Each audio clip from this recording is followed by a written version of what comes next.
Vandag gaan ons iets maak wat ek baie deur my kinderdae geëet het, maar tot my skaamte weet ek nou nog nie hoe om dit te maak nie.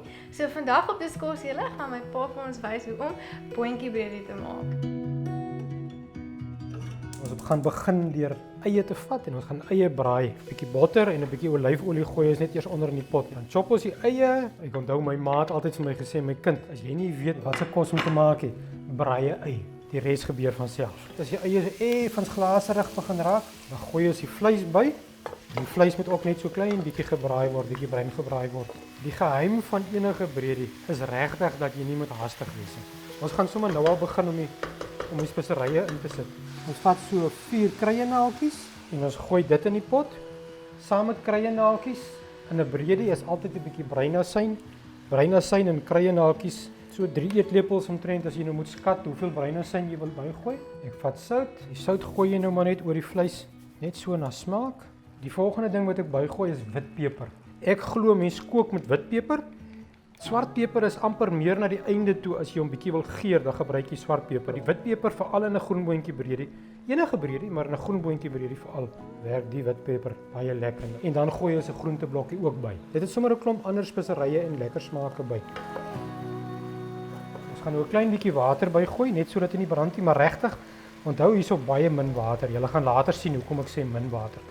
Hierdie stoompot het op 'n stadium ontplof en dit is hoekom die deksel nie meer reg is nie. Nou gebruik ons sommer hierdie ander deksel wat ook mooi pas. Ons gaan dit so vir 'n kwartier lank stadig laat kook en dan gaan ons die groenboontjies ook bygooi.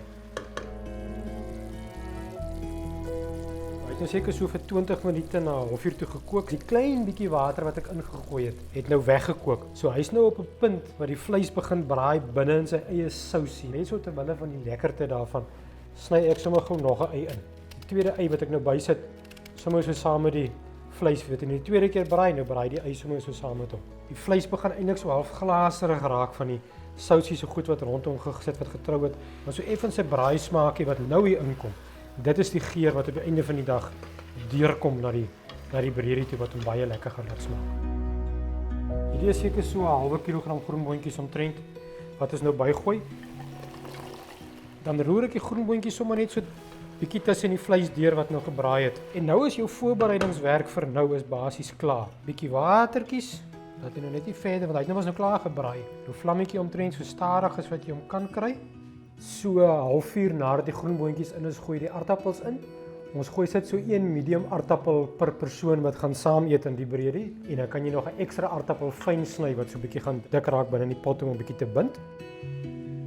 Elke breedie het maar sy geheim. Nou die geheim met 'n boontjiebreedie is 'n tamatie. As jy gooi die tamatie binne in kookwater. As jy binne in die kookwater is, dan help dit dat die tamatie se skilletjie baie maklik afkom. As die skilletjie klaar af is, gooi jy die tamatie binne in die pot en sny hom in stukkies in die pot. Daai suur van die tamatie moet jy bietjie teenwerk. So jy gooi so 2 teelepeltjies suiker bo die tamatie en dan kook die besigheid lekker in. Wanneer die aardappel net so begin of hy bietjie wil begin wegkook, dan is die breedie klaar, dan sal alles reg wees, dan kan jy maar eet. En dit is 'n regte tradisionele boontjiebreedie.